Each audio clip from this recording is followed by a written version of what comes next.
Hello everyone, कैसे हैं आप सब। उम्मीद करता हूँ आप सब अच्छे से होंगे और खुश भी होंगे।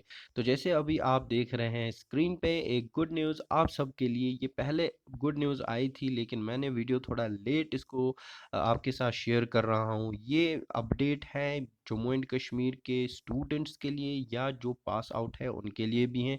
कोई भी इसमें अप्लाई कर सकता है। मिनिमम एलिजिबिलिटी 10th है, आपके पास 10th अबव होनी चाहिए क्वालिफिकेशन। इसका नाम यंग इनोवेटर्स प्रोग्राम है और ये जम्मू एंड कश्मीर के हर डिस्ट्रिक्ट में इम्प्लीमेंट होनी है। Mission youth Jammu and Kashmir के ऑफिशियल वेबसाइट पे जाके आप इसको अप्लाई कर सकते हैं। ऑनलाइन प्रोसेस है और इसमें आपको 5 लाख तक की फंडिंग मिल जाएगी, ठीक है। और इसमें ज़्यादा आपको जो है डॉक्यूमेंटेशन की भी ज़्यादा ज़रूरत नहीं पड़ने वाली है। इजी सा प्रोसेस है जिसमें आप अप्लाई कर सकते हैं, अपने फ़ोन से कर सकते हैं। मैं भी अभी सारी डिटेल्स इस वीडियो में बताऊंगा, कैसे आपको अप्लाई करना है, सारी डिटेल्स समझा दूंगा, कैसे आपको फंडिंग मिलेगी, कितनी फंडिंग मिलेगी, कौन एलिजिबल है, वो सारी डिटेल्स इसी वीडियो में आपको मिल जाएगी। तो चलिए वीडियो शुरू करते हैं और देख लेते हैं आपको कैसे अप्लाई करना है, क्या क्या डॉक्यूमेंट्स रिक्वायर्ड हैं, क्या एलिजिबिलिटी चाहे और कितनी फंडिंग मिलेगी और कहाँ से इसमें अप्लाई करना है। उससे पहले चैनल पे अगर नए आए हो तो सब्सक्राइब ज़रूर कर लो चैनल को, ताकि आने वाले वीडियोज़ की अपडेट आपको मिलती रहे। तो चलिए शुरू करते हैं। तो दोस्तों, ये है Jammu and Kashmir mission youth की ऑफिशियल वेबसाइट। जैसे आप अभी स्क्रीन पे देख रहे हैं ऊपर मिशन यूथ, इस पे जब आप जाएंगे तो एक ऑप्शन आपको मिल जाएगा स्कीम्स पे, ठीक है। ये स्कीम वाले ऑप्शन पे आपको क्लिक करना है तो आपके पास एक स्कीम्स का लिस्ट यहाँ पे जो है शो करेगा। तो उसमें थोड़ा सा आप स्क्रॉल डाउन करोगे, बहुत सारी स्कीम्स आपको देखने को मिलेगी। एक स्कीम यहाँ पे होगी आपको यंग इनोवेटर्स प्रोग्राम। जी हाँ, ये है यंग इनोवेटर्स प्रोग्राम। अब इस स्कीम के बारे में आप यहाँ पे देख सकते हो, सारी डिटेल्स पढ़ सकते हो, लेकिन मैं आपको थोड़ा सा नीचे लेके चलता हूँ। यहाँ पे आपको 3 ऑप्शंस देखने को मिल जाएंगे। एक है apply for the young innovators programme, एक है स्कीम गाइडलाइन। सबसे पहले आपको करना क्या है, सबसे पहले आपको स्कीम गाइडलाइंस पे क्लिक करना है। ये आपके फ़ोन पे डाउनलोड हो जाएगी, इसको ओपन करना है और इसको देखना है। ओपन कर देते हैं इसको और सारी डिटेल्स जो है यहाँ से जान लेते हैं। तो यहाँ से ये ओपन हो गया है। अब मैं आपको सारी डिटेल्स यहाँ पे समझा दूंगा, कैसे आपको फंडिंग इसकी मिल जाएगी, कैसे अप्लाई करना है, वो सारी डिटेल्स मैं आपको इस वीडियो में बता दूंगा। तो यहाँ से आप देख लीजिए ऑब्जेक्टिव क्या है। ऑब्जेक्टिव में अगर आप देखेंगे तो यहाँ पे हर एक स्कीम का यही ऑब्जेक्टिव है। वो जो है इस स्कीम का भी वही ऑब्जेक्टिव है कि यहाँ पे जम्मू एंड कश्मीर के यूथ को एम्पावर किया जाए, वो अपना बिजनेस शुरू करें।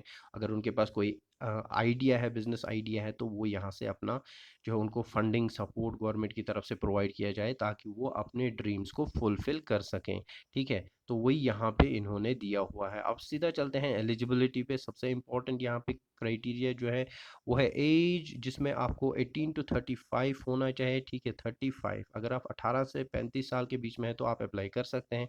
मिनिमम क्वालिफिकेशन मैंने इससे पहले बताया आपको, मिनिमम 10th होनी चाहिए, 10th से ऊपर ऊपर 10th स्टैंडर्ड और एबो। तो यहाँ पे इसमें जेके, अगर जेके का जो जेके मिशन यूथ का जो सीयू है वो इसमें ऊपर नीचे कर भी सकते हैं, ठीक है। लेकिन बेसिक जो क्राइटेरिया है वो यही है। और नंबर थर्ड जो यहाँ पे होनी चाहिए आपके पास, वो है कि आपके पास एक आइडिया होना चाहिए, आपके पास एक इनोवेटिव प्रोजेक्ट का आइडिया होना चाहिए, कोई स्किल होनी चाहिए, art skill, craft, literature, research, science से रिलेटेड कोई अगर आइडिया है तो आप यहाँ पे उस अप्लाई कर सकते हैं। अब यहाँ पे असिस्टेंस, ठीक है, यानी फंडिंग आपको कैसे मिलेगी वो देख लेते हैं। तो असिस्टेंस जैसे मैंने आपको बता दिया है, शैल बी मैक्सिमम 5 लाख रुपए तक का आपको यहाँ पे मैक्सिमम मिल जाएगा। एक पर्सन एक प्रोजेक्ट एक आइडिया के लिए अप्लाई कर सकता है, ठीक है। अगर आपके पास एक दो मल्टीपल आइडियाज़ हैं तो आप अलग अलग आइडियाज़ के लिए जो है अप्लाई कर सकते हैं, लेकिन एक प्रोजेक्ट के लिए, एक इनोवेटिव प्रोजेक्ट के लिए, एक इनोवेटिव आइडिया के लिए आपको 5 लाख रुपए तक ही मिल जाएंगे, ठीक है। अब सबसे इम्पोर्टेंट चीज़, यहाँ पे scheme shall be catering 50 applicants, 50 applicants को हर साल इनको यहाँ पे जो है ये फंडिंग प्रोवाइड करनी है।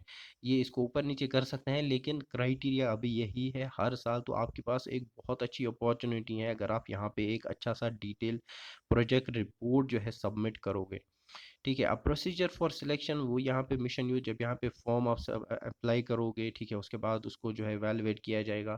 फिर जम्मू एंड कश्मीर जो मिशन यूथ है हर साल यहाँ पे इनवाइट करेगा आपको। आप जब फॉर्म भरोगे फिर वो वहाँ पे कमेटी बैठेगी, वो जो सारा होता है, ठीक है, फाइनलाइज करेंगे, फिर आपको जो है बुलाया जाएगा। एप्लीकेशंस, अब यहाँ पे सबसे इम्पोर्टेंट चीज़ है, आप लोगों को देखो ये दो ऑप्शन बहुत इंपॉर्टेंट है। तो यहाँ पे हर साल mission youth will invite institutions, ठीक है, सबसे पहले किसको इनवाइट करेगी, institutions from all over Jammu and Kashmir, ठीक है, इंस्टीट्यूशन फॉर एग्जांपल स्कूल्स है, कॉलेजेस है, या कोई यूनिवर्सिटी है जैसे स्कॉस्ट है, या कोई और गवर्नमेंट बॉडी है जो बिजनेस से रिलेटेड है, फॉर एग्जांपल केवीआईसी हैं, और भी जो यहाँ पे इंस्टीट्यूट्स हैं, कोई वहाँ पे अगर प्रोजेक्ट कर रहा है तो वो भी इसमें अप्लाई कर सकते हैं। तो वो लोग क्या करेंगे, वो लोग बेसिकली एक इंस्टीट्यूशन के थ्रू अप्लाई करेंगे, उनको इंस्टीट्यूशन रेफर करेगा और उनको ज़्यादा प्रेफरेंस यहाँ पे मिलेगी। हाँ, अगर कोई अप्लाई नहीं अगर कोई जो है किसी इंस्टीट्यूशन के साथ नहीं जुड़ा हुआ है, अगर कोई कॉलेज गोइंग स्टूडेंट नहीं, किसी कॉलेज यूनिवर्सिटी में नहीं पढ़ रहा है, तो वो भी अप्लाई कर सकता है, लेकिन उनको पहले मिशन यूथ के साथ रजिस्टर करना है, ठीक है। यहाँ पे किसके साथ, मिशन यूथ के साथ रजिस्टर करना है। वो बिल्कुल आसान सा 2 मिनट का प्रोसेस है, आप अपने फ़ोन से कर सकते हैं। मैंने भी उस पे वीडियो बना दिया, आप जाके चेक कर सकते हैं, बहुत ही ईजी सा प्रोसेस है। नाउ यहाँ पे proposals from government educational institutes, statutory bodies और अदर गवर्नमेंटल इंस्टीट्यूशंस या सोसाइटीज विल बी अकॉर्डेड, जो मैंने आपको बताया, प्रेफरेंस उनको मिल जाएगी। लेकिन अगर आप किसी यूनिवर्सिटी, किसी कॉलेज, किसी इंस्टीट्यूट के साथ नहीं जुड़े हुए हैं तो आप अप्लाई कर सकते हैं, और लेकिन उससे पहले आपको जो है मिशन यूथ के साथ रजिस्टर करना है, ठीक है। उसके बाद mission youth will short list the most deserving projects. यहाँ पे वो, जैसे मैंने आपको इससे पहले भी बताया है, हर एक वीडियो में बताता हूँ कि जितना आपका प्रोजेक्ट यहाँ पे इनोवेटिव होगा, डिटेल्ड होगा, जितना आपको रिसर्च जितनी ज़्यादा अच्छी होगी, उतने चांसेस है आप लोगों को यहाँ पे सिलेक्शन हो जाता है, ठीक है। तो यहाँ पे आप थोड़ा सा और इसको डीपली देख लेते हैं। मेरे ओनली द इनोवेटिव प्रोजेक्ट्स, तो जैसे मैंने बताया आपको, only the innovative projects and having a high degree of creativity in the field of art, skill, craft, literature, research, science shall be considered under the scheme, ठीक है। After the final submission, जब आप यहाँ पे करोगे, ठीक है, of their ideas through concern institutions या इंडिविजुअली, तो एज द केस में be applicant will be individually, यहाँ पे जब आप इसमें फाइनल सबमिशन करोगे, फाइनल फॉर्म अपना सबमिट करोगे, चाहे आप इंस्टीट्यूशन के थ्रू कर रहे हो, चाहे आप इंडिविजुअली कर रहे हो, तो फिर आपको शॉर्ट लिस्ट अगर किया जाता है तो आप लोगों को कॉन्टैक्ट मिशन यूथ की तरफ से जो है वो आपको कॉल करेंगे, इन्फॉर्म करेंगे कि आपका जो है अब प्रपोजल सब में एक्सेप्ट हो गया है। उसके बाद आपको इनवाइट करेंगे प्रेजेंटेशन के लिए, ठीक है। तो तो प्रेजेंटेशन बहुत ही ज़्यादा ज़रूरी है जब आपका सिलेक्शन होता है। अब यहाँ पे एक चार्ट है, ये मैं आपको बाद में समझा देता हूँ कि ये बहुत ही इंपॉर्टेंट चार्ट है, क्योंकि इसी बेसिस पे आपका जो है सिलेक्शन होना है। तो ये मैं आपको बाद में बता देता हूँ, पहले हम थोड़ा सा और डिटेल यहाँ पे देख लेते हैं। After the screening mission you shall certify the selected promising and link them to the industries। तो यहाँ पे जो मिशन यूथ, जब आपका सिलेक्शन हो जाएगा, मिशन यूथ क्या काम करेगा, आप लोगों को जो सिलेक्टेड इंडिविजुअल्स होंगे, सिलेक्टेड एप्लीकेंट्स होंगे, उनको लिंक करेगा किसी इंडस्ट्री के साथ, किसी एंटरप्राइज के साथ, ऑल्सो प्रोवाइड, और उनको फिर जो उनका आइडिया होगा, जो उनको जो है उनकी रॉ मटेरियल लगेगा, मशीनरी लगेगी, कैपिटल लगेगा, उसके लिए वो फंडिंग प्रोवाइड करेगा, ठीक है। और आपका जो आइडिया है होगा, उसको भी यहाँ पे पॉलिश करेगा, आपको हेल्प करेगा उस आइडिया को मटेरियलाइज करने में। तो procedure for disbursement of assistance, अब आपको फंडिंग, आपको मिशन यूथ कह रहा है आपको फंडिंग हम देंगे। अब कैसे देंगे वो मैं आपको बता देता हूँ, बहुत ही अच्छा तरीका इनका फंडिंग का भी है। तो फंडिंग यहाँ से आप देख लीजिएगा, once the case is approved, जब आपका सिलेक्शन हो जाएगा, फाइनली आपकी प्रेजेंटेशन के बाद एप्लीकेंट का जो है वो सिलेक्शन हो जाता है।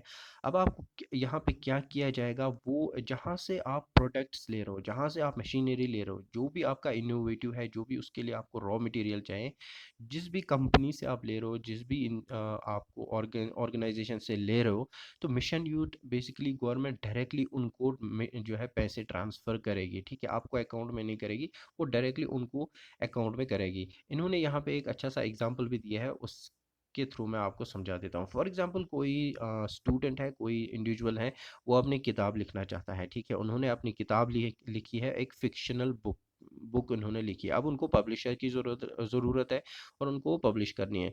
तो मिशन यूथ क्या करेगा, वो इंडिविजुअल जो है वो एक पब्लिशर के पास जाएगा और उसको पब्लिशर को फॉर एग्जांपल कुछ पैसे देने हैं, ठीक है, 2 लाख रुपए 1 लाख रुपए अगर उसको पब्लिशर को देने हैं, तो मिशन यूथ बेसिकली क्या करेगा, मिशन यूथ डायरेक्टली पब्लिशर को 1 लाख या 2 लाख रुपए जो भी बनता है वो उनको पब्लिशर को पब्लिशर के अकाउंट में जमा कर देगा, ठीक है। तो ऐसे आपको फंडिंग मिल जाएगी। Before initiating the select you shall furnish, अच्छा इसमें एक एफिडेविट भी बनाना है जो यहाँ पे इन्होंने डिटेल्स दी है कि आपको ये चीज़ें उसमें देनी है। फिर उसमें मॉनिटरिंग होगी, इवैल्यूएशन होगी और पावर टू अमेंड ये आपके लिए नहीं है। तो अब हमने यहाँ पे एक जो है कॉलम छोड़ा था उसको हम देख लेते हैं। तो उम्मीद करता हूँ कि आपको अभी तक ये वीडियो समझ में आ रहा है और ये फंडिंग का पैटर्न जो मैंने आपको बताया है ये भी आपको समझ में आ गया होगा। आपको एक बार इसको खुद से ओपन करना है, खुद से इसको देखना है और खुद से इसको समझना है, ये बहुत ही ज़रूरी है, ठीक है। अब यहाँ पे आप देख लीजिए कुछ इंपॉर्टेंट चीज़ें कि अब selection will be made on following parameters, तो इन्होंने 5 पैरामीटर यहाँ पे जो है एस्टैब्लिश किए हुए हैं जिनके बेसिस पे आपका सिलेक्शन हो जाएगा, ठीक है। जो भी आपका बिजनेस आइडिया है वो इसी बेसिस पे ये पैरामीटर्स उसमें आपको मेंशन करने हैं। सबसे पहला जो पैरामीटर है, is there a need for the idea, जो भी आपका बिजनेस आइडिया है, जो भी आपको इनोवेटिव आइडिया है, क्या उसकी ज़रूरत है, क्या वो मार्केट की गैप फिल कर रहा है, अगर मार्केट में जो गैप उसकी ज़रूरत है क्या वो फिल कर रहा है, अगर येस तो आपको 20% जो है इस पे मिल जाएंगे। फिर इज़ द आइडिया इनोवेटिव, क्या ये आइडिया इनोवेटिव है, ठीक है। फिर उसकी feasibility, reasonability of the technical claims, methodology to be use, road map for product development क्या होगा, ये आपको मेंशन करना है, इसके भी आपको 20% मिलेंगे। फिर उसका सोशल इम्पैक्ट क्या रहेगा, टेक्नोलॉजी इफेक्ट ऑन यूथ, अगर कोई नेशनल इंपॉर्टेंस है, लोकल इंपॉर्टेंस है, तो स्टेट लेवल की इंपॉर्टेंस है, तो वो भी आपको यहाँ पे मिलेगी। तो आपको जो है यहाँ पे उसका भी मेंशन करना है। फिर फंड यूटिलाइजेशन आप कैसे करोगे, जो आपको फंड्स मिल रहे हैं उसका यूटिलाइजेशन कैसे होना है वो भी आप यहाँ पे मेंशन करोगे। और प्रेजेंटेशन ओवरऑल जो असेसमेंट है, जब आपका प्रेजेंटेशन का टाइम आएगा उसमें आप सारा ओवरऑल जो है असेसमेंट है, अपना बिजनेस डिटेल प्रोजेक्ट रिपोर्ट जो होगी उसका असेसमेंट करोगे, ठीक है। और यहाँ पे एक जो प्रेजेंटेशन दोगे उसमें सारी डिटेल्स आपको देनी होगी, तो उस पे आपको 5% मिल जाएगा, ठीक है। तो वेटेज यहाँ पे इन्होंने दी है, फॉर एग्जांपल यहाँ पे पी है, क्यू है, आर है, एस है, टी है, तो यहाँ पे 100% यानी 20% यहाँ पे ईच कैटेगरी के मिलने वाले हैं, ठीक है। तो ये कुछ क्राइटेरिया इन्होंने सेट किया है, इसको जब आप डिटेल प्रोजेक्ट रिपोर्ट बना रहे होगे तो इसको आपको दिमाग में रखना, सामने रखना बहुत ज़्यादा ज़रूरी है, इसी बेसिस पे आपका सिलेक्शन होना है। तो अब हम चलते हैं डायरेक्टली मिशन यूथ की ऑफिशियल वेबसाइट पे उस और वहाँ पे जाके देख लेते हैं अप्लाई कैसे करना है, ठीक है। तो दोस्तों ये है मिशन यूथ की ऑफिशियल वेबसाइट। यहाँ पे एक ऑप्शन आपको, 3 ऑप्शन मैंने दिखाए थे, यहाँ पे नीचे एक प्रेजेंटेशन का है, इस पे भी आप, ये भी आप ओपन कर सकते हैं, इस पे भी कुछ डिटेल्स दी गई हैं, आप इसको ओपन कर लीजिएगा एक बार। तो हमें यहाँ पे अब अप्लाई करना है, तो अप्लाई के लिए हम अप्लाई फॉर यंग INN यानी इनोवेटर्स यहाँ पे है, तो इस पे आप क्लिक कर दीजिएगा। तो क्लिक कर दें, यहाँ पे एक एप्लीकेशन फॉर्म आपके सामने ओपन हो जाएगा, उसको आपको फिल करना है। तो यहाँ पे फिर से वही डिटेल्स इन्होंने अगेन दी है। अच्छा आप यहाँ पे देख सकते हैं, hey there I can help you get started, अगर आप यहाँ पे डिजी, ये ना ये जो यहाँ पे डिजी सेवक का है, तो आप इसको यहाँ पे कुछ बोल सकते हैं, तो ये आपको एज अ ये बॉट है, तो ये आपको जो है रिप्लाई करेगा।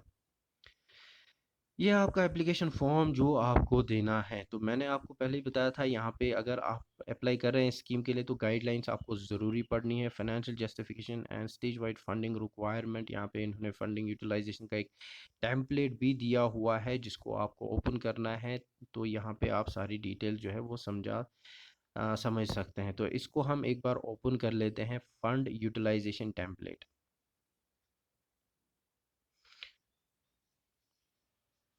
ये यहाँ पे MS ऑफिस में खुलेगा, तो इसको ओपन कर लेते हैं। ये बहुत ही इम्पोर्टेंट टेम्पलेट है जिसकी थ्रू आपको सारी डिटेल्स जो है मिल जाएगी, ठीक है। तो यहाँ पे ये अभी, हाँ, तो ये है आपका जो मैंने आपको बताया था अभी, स्टेज 1 स्टेज 2 स्टेज 3 वाला, तो वो यहाँ पे ये है, जैसे ये आपको उसके साथ रखना है, ठीक है। Title of the project, name of the innovator, phone number, email, फिर यहाँ पे स्टेज 1 उसकी डिस्क्रिप्शन, ठीक है, फंड्स रिक्वायर्ड, फिर स्टेज 2 में कितने फंड्स हैं, ये बेसिकली आपको स्टेज वाइज यहाँ पे फंड्स प्रोवाइड करेंगे। The grant total amount should not mismatch with the amount of funds. तो यहाँ पे आप जितना भी कर रहे हो तो उसका टोटल यहाँ पे एग्जैक्ट होना चाहिए, ठीक है। तो ये यहाँ पे आप डाउनलोड कर लेना। तो इसको यहाँ पे जो है फिल करना है, ठीक है। स्टेज 1 में इसकी डिस्क्रिप्शन, फिर फंड्स कितने रिक्वायर्ड है, स्टेज 2, स्टेज 3, तो ऐसी आपकी डिस्क्रिप्शन, और फाइनली ग्रैंड टोटल कितना है। वापस चलते हैं मिशन यूथ की वेबसाइट पे, और यहाँ पे फॉर्म पे अप्लाई करने के बाद यहाँ पे फॉर्म की डिटेल्स जो हैं वो देख लेते हैं। सबसे पहले वही पर्सनल इन्फॉर्मेशन है, ठीक है। ये आपको हर फॉर्म के लिए देनी पड़ती है, ठीक है। एज रिलैक्सेशन है या नहीं है, तो वो आप यहाँ पे एज कैलकुलेट यहाँ पे कर सकते हैं, जेंडर वगैरह। फिर एड्रेस की इन्फॉर्मेशन, ठीक है, वही बेसिक चीज़ें। फिर कम्युनिकेशन एड्रेस, ठीक है, कम्युनिकेशन यहाँ पे फ़ोन है, ईमेल है। फिर क्वालिफिकेशन यहाँ पे आप देख सकते हैं, अप्लाइंग फॉर एज रिलैक्सेशन, यहाँ पे under relaxation for qualification, highest qualification obtained कितनी है, तो वो आप यहाँ पे मेंशन कर सकते हैं, ठीक है। फिर इनोवेटिव क्राइटेरिया, ये बहुत ही इंपॉर्टेंट है। आर्ट है, क्राफ्ट है, लिटरेचर है, साइंस है, जो भी आपका इनोवेटिव आइडिया है तो उसको यहाँ पे कैटेगरी में जमा कराना है। अमाउंट ऑफ फंड रिक्वायर्ड, कितना आपको फ़ंड की ज़रूरत है, वो यहाँ पे आपको मैक्सिमम 5 लाख है, तो वहाँ वो आप ध्यान में रख लीजिएगा। 5 लाख से नीचे नीचे या 5 लाख होना चाहिए। Does the project have any government institution या बैकिंग, क्या आपको प्रोजेक्ट जो है उसकी गवर्नमेंट, अगर आप गवर्नमेंट इंस्टीट्यूट से हैं, गवर्नमेंट बॉडी से हैं, ठीक है, तो वही मैंने आपको पहले भी जो बताया है। आप जब गवर्नमेंट्स के थ्रू रेफ़र करेंगे, किसी इंस्टीट्यूट के थ्रू रेफ़र करेंगे, तो यहाँ पे आपको येस और नो करना है। टाइटल ऑफ द इनोवेशन आपको डालना है। फिर यहाँ पे प्रॉब्लम स्टेटमेंट, फिर यहाँ पे सॉल्यूशंस प्रपोज्ड, जो आपको सॉल्यूशन देना है, एक प्रॉब्लम जैसे है तो उसका सॉल्यूशन भी देना है। फिर प्रपोज्ड इनोवेशन 99 वर्ड्स तक का आपको ध्यान में लिमिट रखनी है। एक्सपेक्टेड इम्पैक्ट ऑफ इनोवेशन, फिर यहाँ पे चांसेस ऑफ फेलियर या सक्सेस इसके कितने हैं, जितने ज़्यादा चांसेस हैं होंगे सक्सेस के, तो उतने ज़्यादा चांसेस हैं आपके भी सिलेक्शन के, ठीक है। तो ऐसा बिजनेस आइडिया सिलेक्ट कीजिएगा जो जिसमें चांसेस ऑफ सक्सेस ज़्यादा होंगे। अप स्केलिंग, अगर आपका पोटेंशियल इनोवेटिव आइडिया कोई ऑलरेडी है तो आप उसको अप स्केल करना चाहते हैं उसकी यूटी लेवल पे, स्टेट लेवल पे, ठीक है, तो वो यहाँ पे क्या आपको जो आपका आइडिया है क्या वो अपस्केल किया जा सकता है यूटी लेवल पे, क्या उसको अपस्केल बढ़ाया जा सकता है एक स्टेट लेवल या नेशनल लेवल पे, तो यहाँ पे उसको आपको मेंशन करना है, ठीक है। मार्केटिंग और कमर्शियल वाइबिलिटी ऑफ इनोवेटिव, तो वो भी आपको यहाँ पे मार्केटिंग स्ट्रेट जो है यहाँ पे जो है टाइप करना है, ठीक है। फिर डॉक्यूमेंट्स कुछ अपलोड करने हैं। Do you wish to upload documents, तो यहाँ पे आपको डॉक्यूमेंट फॉर, तो फंड यूटिलाइजेशन, यहाँ पे जो मैंने अभी आपको टेम्पलेट दिया था कैसे आप फंड्स यूटिलाइज करोगे, उसमें स्टेज 1, स्टेज 2, स्टेज 3 करके था ना। तो उसको कितने आपको स्टेज 1 में फंडिंग ज़रूरत है, स्टेज 2 में कितनी फंडिंग ज़रूरत है, तो वो आपको यहाँ पे सबसे पहले अपलोड करना है। फिर यहाँ पे पासपोर्ट फोटोग्राफ, फिर यहाँ पे birth certificate of the applicant, फिर यहाँ पे एक डोमिसाइल सर्टिफिकेट, फिर यहाँ पे आप प्रीव्यू कर सकते हो ये डॉक्यूमेंट्स की। नेक्स्ट यहाँ पे एप्लीकेशन का सिग्नेचर, और फिर जिस इंस्टीट्यूट से आप कर रहे हो तो उस इंस्टीट्यूट का यहाँ पे बैकिंग इंस्टीट्यूशन का एंडोर्समेंट। फिर उन सब डॉक्यूमेंट्स का यहाँ पे एक अंडरटेकिंग जो मैंने आपको दी थी, तो वो भी यहाँ पे आपको अपलोड करनी है। और फाइनली यहाँ पे सबमिट एप्लीकेशन फॉर्म पे क्लिक करना है, तो यहाँ पे एप्लीकेशन फॉर्म आपका क्लिक हो जाएगा। तो दोस्तों ये है complete application form for young innovators award, जिसमें आपको 5 लाख तक का लोन मिल सकता है। और इसका बहुत ही अच्छा प्रोसेस है, बहुत ही अच्छा यहाँ पे चांसेस है अगर आपके पास एक इनोवेटिव आइडिया है, ठीक है ना। तो ये था आज हमारा वीडियो, जिसमें आपको मैंने सारी डिटेल समझा दी है, क्या क्या रिक्वायरमेट है कंप्लीट गाइडलाइंस के साथ, और कैसे आपको अप्लाई करना है, जिसमें आपको 5 लाख तक का लोन मिल सकता है, एक फंडिंग मिल सकती है 5 लाख रुपए तक की। इसमें एलिजिबिलिटी 10th से लेके पीजी या कोई पीएचडी है तो वो भी अप्लाई कर सकते हैं, ठीक है। तो चलिए यहाँ पे वीडियो एंड कर देते हैं, ऑलरेडी वीडियो बहुत ज़्यादा लंबा हो चुका है, तो यहाँ पे एंड कर देते हैं। So thank you so much for watching, stay tuned.